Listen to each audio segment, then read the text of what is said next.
मराठा समाजाचा पायी मोर्चा सध्या लोणावळ्यात। जरांगे आज संध्याकाळपर्यंत नवी मुंबईत पोहोचणार। पोलीस बंदोबस्त तैनात। लोणावळ्यापासून 81 किलोमीटरच अंतर पार करत मोर्चा 26 जानेवारीला मुंबईत धडकणार। सरकारचं शिष्टमंडळानं लोणावळ्यामध्ये घेतली जरांगे यांची भेट। संभाजीनगरचे विभागीय आयुक्त मधुकर अर्दड यांची जरांगेंशी चर्चा। मराठा आंदोलनामुळे नवी मुंबईतील एपीएमसी मार्केट आज बंद। भाजीपाल्यांचे दर वाढले। होलसेल विक्रीमध्ये 5 ते 10 रुपयांची वाढ।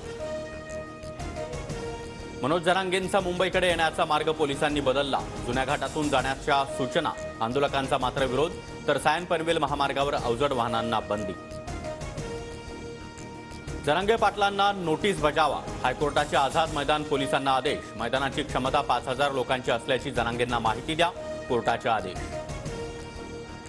मराठा समाजाचं सर्वेक्षण करण्यासाठी पालिकेनं नेमला फक्त पहिली पास कर्मचारी। मला काहीच येत नाही, कर्मचाऱ्यांना लोकांसमोर दिली कबुली। अहमदनगरमधील व्हिडिओ व्हायरल।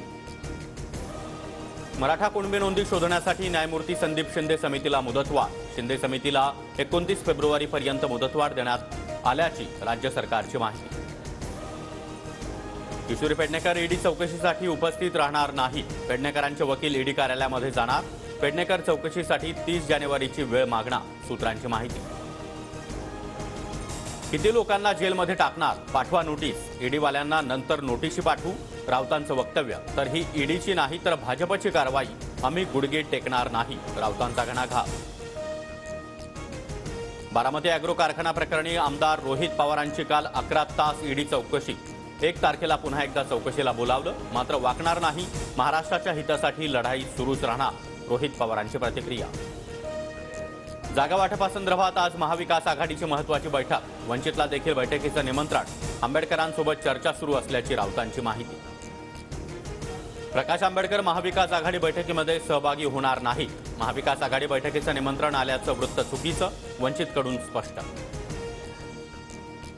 विठ्ठल सहकारी साखर कारखान्याचे चेअरमन अभिजित पाटलांवर अखेर गुन्हा दाखल। राज्य सहकारी बँकेचे 249 कोटी रुपये कर्ज थकीत ठेवल्याप्रकरणी कारवाई। संचालक मंडळावर देखील गुन्ह्याची नोंद। उपमुख्यमंत्री अजितदादा कोल्हेंच्या मतदारसंघात आज आणि उद्या अजित पवार शिरूर दौऱ्यावर। जुन्नरमध्ये शेतकरी मेळाव्याचं आयोजन। मुंबईमध्ये 6 तर नाशिकमध्ये 8 फेब्रुवारीपर्यंत जमावबंदीचे आदेश। विनापरवानगी मोर्चा, आंदोलनं, निदर्शनं करण्यास मनाई। मराठा आरक्षण आंदोलन, आमदार अपात्रता सुनावणीच्या पार्श्वभूमीवर सूचना। पीएमपीएमएल बसच्या 280 फेऱ्या रद्द। मराठा आंदोलनाचा प्रवाशांना फटका। नगर औरंगाबादहून पुण्याला येणाऱ्या सुमारे 100 पेक्षा अधिक एसटी गाड्यांचा देखील मार्ग बदलला। कल्याण डोंबिवली महापालिका हद्दीतील बेकायदा बांधकाम तोडा। आयुक्तांना हायकोर्टाचे आदेश। सर्वेक्षण करून 2 महिन्यामध्ये अहवाल देण्याच्या सूचना। कुख्यात गुंड शरद मोहोळ हत्याचा इशारा। शेतकऱ्यांसह आंबा बागायतदार पुन्हा एकदा चिंतेत। तापमानामध्ये मोठ्या प्रमाणात चढ उतार। पुढील काही दिवस दाट धुकं राहण्याचा हवामान खात्याचा अंदाज। भारत विरुद्ध इंग्लंड कसोटी मालिकेला सुरुवात। नाणेफेक जिंकत इंग्लंडच्या फलंदाजीचा निर्णय। भारतीय संघात 3 फिरकी गोलंदाजांचा समावेश।